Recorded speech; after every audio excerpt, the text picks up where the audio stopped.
पूर्व अध्यक्ष निर्मला पासवान जी भी आई हैं और धर्मशाला बाजार के नाले का मामला काफ़ी दिनों से उतरा। विगत दिनों ने एक पत्रकार ने भी इस मामले को उठाया था, इस पर क्या कहना चाहेंगे?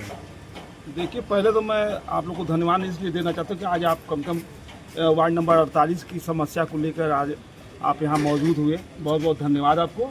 और मैं बताना चाहता हूँ कि ये जो नाले के हमारे जस्ट पीछे नाला है, और ये नाला पहले बहुत अच्छा और सुंदर हुआ रहता था। पहले गंदगी नहीं होती थी, यहाँ आए दिन सफाई और इस पर ब्लीचिंग उचिंग पड़ता रहता था। लेकिन लगातार इसके थोड़ा सा आगे जाएंगे तो वहाँ कम से कम 2 लोग जाके डूब चुके हैं, एक तो मर गए तुरंत। पार्षद जी, भाई राहुल जी, यहाँ क्या कोई जो पार्षद वर्तमान में पार्षद हैं उनसे यहाँ की पब्लिक में मुलाकात करके कुछ उस पर ढकने उठने का? पार्षद जो है निहायत ही बेकार आदमी है, और एक तो जनता ने उनको अगर चुना है तो बहुत ही गलत चुना। और जनता के लिए वो देखिए, आप इस रोड पे आप देख लीजिए, कम से कम 6 महीने से ये रोड ऐसे पड़ा है।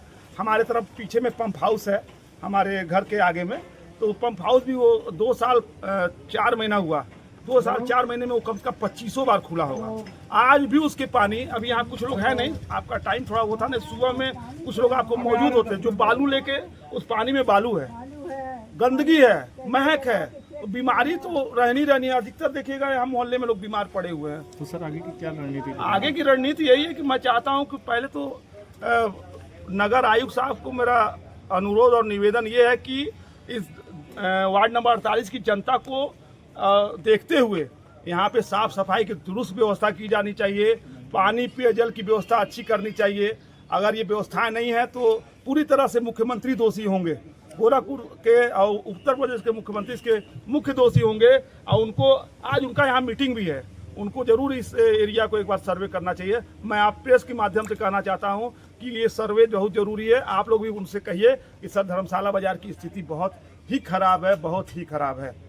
और मैं एक चीज़ और करना चाहूँगा कि पार्षद जी जो है यहाँ से 7वां साल उनका चल रहा है। एक अटैम्प उन्होंने मार लिया, दूसरा अटैम्प उन्होंने बहुत फर्जीवाड़ा भी किया है। उन्होंने वो फर्जीवाड़ा ये किया है कि उन्होंने वो मुख्य रूप से बिहार प्रांत के छपरा जिला से निवासी हैं, कमलापुरी वैश्य हैं, जो कि वहाँ के पिछड़ी जात में आते हैं। और ये सीट जो धर्मशाला बाजार वार्ड नंबर 48 था, ये पिछड़ी जात में था। उन्होंने अपना फर्जी तरीके से कसौधन जाति में जात प्रमाण पत्र बन के चुनाव लड़ा और यहाँ पे भारतीय जनता पार्टी के प्रत्याशी को 99 वोट से हराने का काम किया है। माननीय मुख्यमंत्री जी हमेशा इधर अतिक्रमण हटाओ अभियान भी लगाए हुए हैं। जो लोगों ने अतिक्रमण कर रखा है, शहर में यातायात की व्यवस्था को सुचारू रूप से चलाने में बड़ा वो कर रहे हैं, तो उस पर भी उनकी बड़ी फोकस है।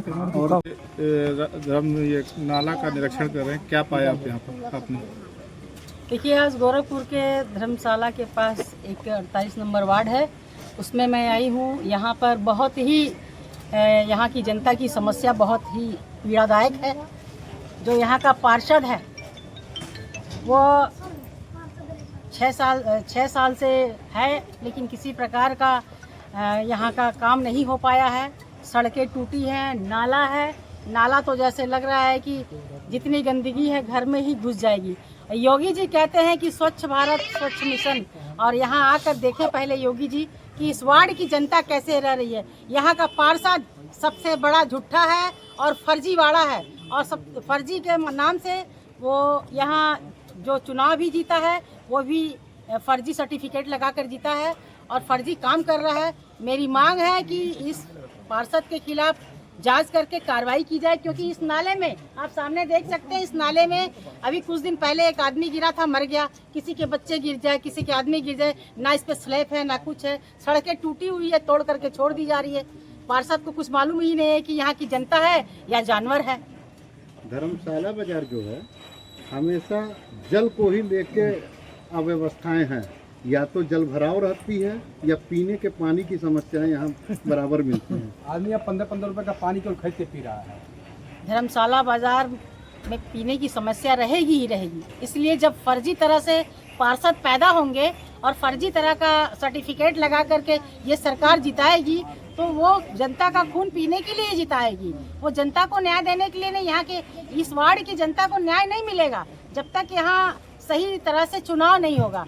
आप देख लीजिए, इस सरकार में सिर्फ और सिर्फ फर्जीवाड़ा ही हो रहा है।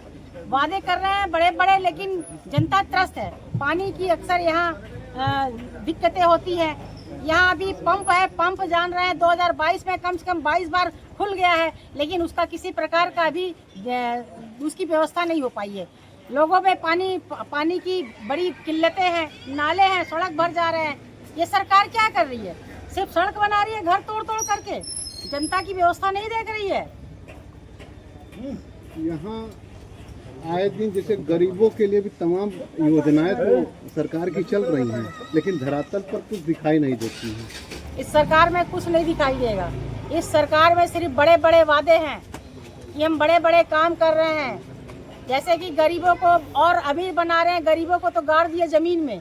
आप यहाँ हाल की ही दशा देख लीजिए, जो गरीब हैं, जो नाले के किनारे हैं, कितनी गंदगी है, किस तरह का एक मिनट के लिए हम लोग को यहाँ खड़ा होना मुश्किल हो गया है। लेकिन ये बेचारे इस गंदगी में कैसे खड़े हो रहे हैं? ये सरकार अगर इस गंदगी में आकर, यहाँ योगी जी आते हैं, ये गृह जनपद है, योगी जी यहाँ आकर के 2 मिनट के लिए खड़े हो जाए तो मैं जानूंगी कि गरीबों के मसीहा हैं।